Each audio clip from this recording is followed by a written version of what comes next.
మైదానాల్లో జరిగే వింత వింత ఘటనలకు సంబంధించిన వీడియోలు ఇటీవలి కాలంలో ఎక్కువగా వైరల్ అవుతున్నాయి. ఆ వీడియోలు, ఫోటోలు సోషల్ మీడియాలో చక్కర్లు కొడుతున్నాయి. తాజాగా ఆస్ట్రేలియాలోని ఓ ఫుట్బాల్ మైదానంలో ఓ వ్యక్తి తన స్నేహితుడి ఎదుట మోకాలపై కూర్చొని బహిరంగంగా లవ్ ప్రపోజ్ చేశాడు. ఆ ఫోటోలు సోషల్ మీడియాలో చాలా మందిని ఆశ్చర్యపరిచాయి. ఆస్ట్రేలియాకు చెందిన ఏస్ ఫుట్బాల్ ఆటగాడు జోష్ కావల్లో ఈ ఘటనతో వార్తల్లో నిలిచాడు. ఫుట్బాలర్ జోష్ కావల్లో అతడి స్నేహితుడు లైటన్ మోరెల్తో చాలా కాలంగా ప్రేమలో ఉన్నాడు.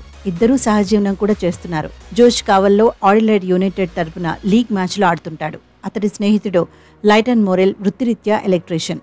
ఇద్దరూ చాలా కాలంగా ప్రేమలో ఉన్నారు. తాను 16 ఏళ్ల వయసు నుంచే స్వలింగ సంపర్కుడని కొద్ది రోజుల క్రితం జోష్ ప్రకటించి సంచలనం రేకెత్తించాడు. తాజాగా ఫుట్బాల్ మైదానంలో బహిరంగంగా తన గే మ్యారేజ్ గురించి బయటపెట్టాడు. ఫుట్బాల్ మైదానంలో లైటన్ మోరెల్ ముందు మోకాళ్లపై కూర్చుని ఉంగరమిచ్చి ప్రపోజ్ చేశాడు. ఆ ఫోటోలను ఇన్స్టాగ్రామ్ ఖాతాలో పోస్ట్ చేశాడు. నా భాగస్వామితో ఈ సంవత్సరాన్ని ప్రేమిస్తున్నా. మిస్టర్ అండ్ మిస్టర్ త్వరలో రాబోతున్నారు.